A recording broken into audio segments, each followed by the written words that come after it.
कुछ ही देर में यहाँ पर आंध्र प्रदेश के मुख्यमंत्री चंद्रबाबू नायडू भी पहुंचेंगे।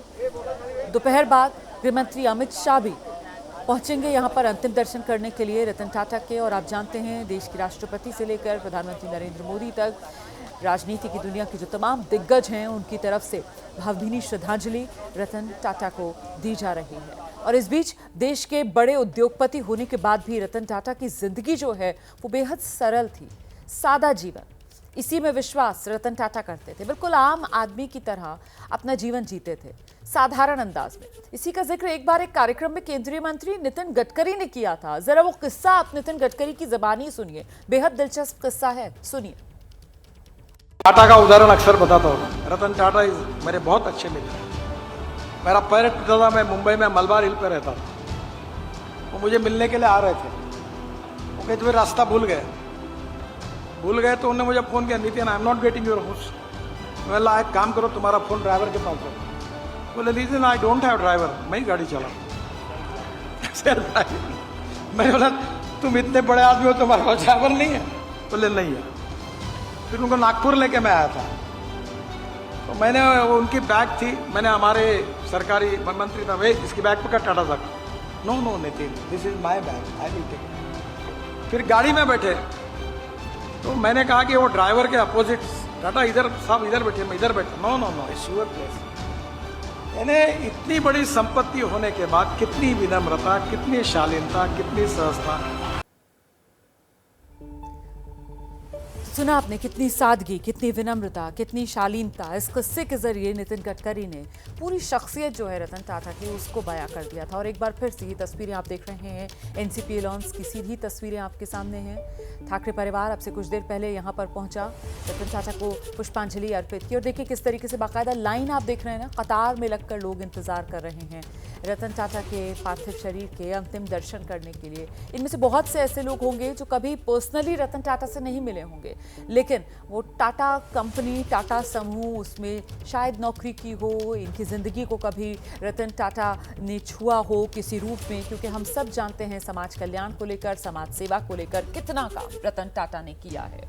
हिंदुस्तान के नागरिक की ज़िंदगी में एक सकारात्मक बदलाव आए, इसका जब भी कोई मौका आता था, वहाँ उस मौके पर अपनी जिम्मेदारी निभाने में कभी रतन टाटा पीछे नहीं हुए। हमेशा सबसे आगे ही वो नजर आए अपनी भूमिका निभाते हुए। और आइए जल्दी से आपको जरा वर्ली लेकर चलेंगे जहां पर अंतिम संस्कार किया जाना है रतन टाटा का। वहीं पर मौजूद है हमारे सहयोगी सूरज ओझा। जरा जानते हैं पहले सूरज ओझा से। सूरज, ये एनसीपी लॉन्च जहां पर पार्थिव शरीर रखा गया है, यहां से वर्ली जहां पर क्रिमेशन होगा और इलेक्ट्रिक क्रिमेशन जिसका पहले आप जिक्र कर रहे थे, तो इन दोनों जगहों के बीच फासला कितना है, कितना वक्त लगेगा यहाँ पर, और क्या जानकारी मिल रही है?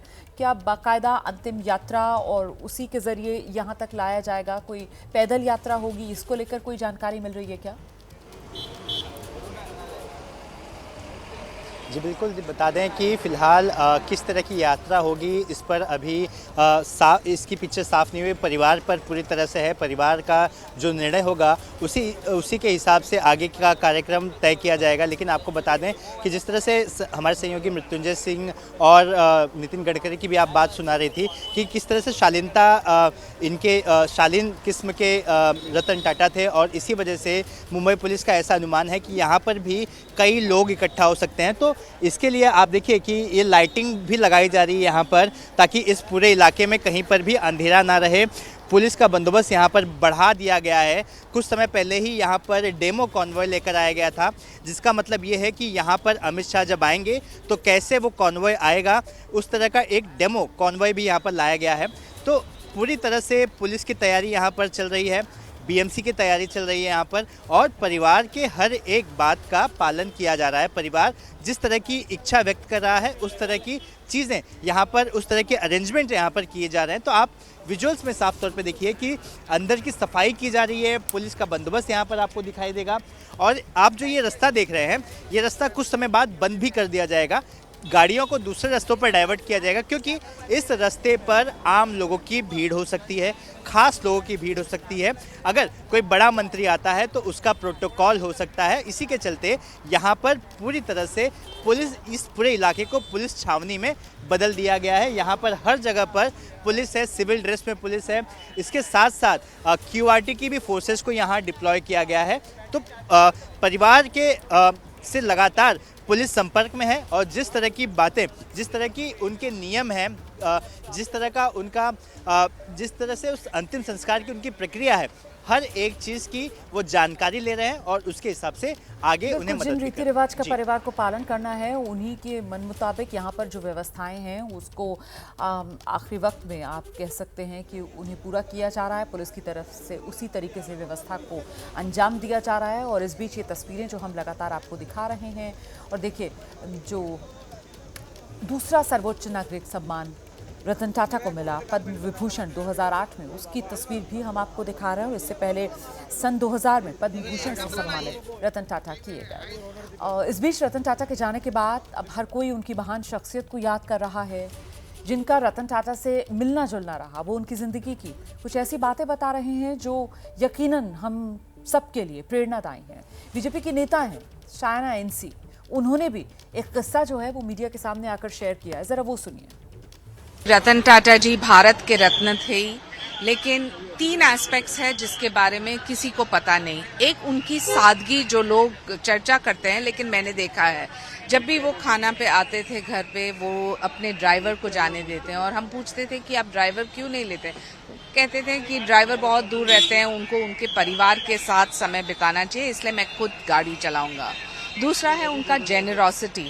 हमने देखा है कि जेनरॉसिटी एक बोलने की बात होती है, लेकिन कैंसर हॉस्पिटल के लिए जो उन्होंने किया है, डॉक्टर आबाजी थाते हॉस्पिटल के लिए, उनके लिए एक चीज स्पष्ट है कि कोई चर्चा न करते हुए, कोई भी प्रचार न करते हुए, और तीसरा है कंपैशन एनिमल्स के लिए।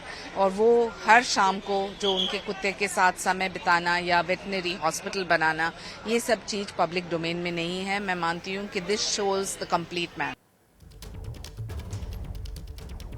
स्वास्थ्य, शिक्षा, पर्यावरण जैसे क्षेत्रों में अहम योगदान जो रतन टाटा ने दिया है अपनी दरिया दिली की वजह से, उसी का जिक्र यहाँ पर शायना एनसी कर रही थी। आपने सुना।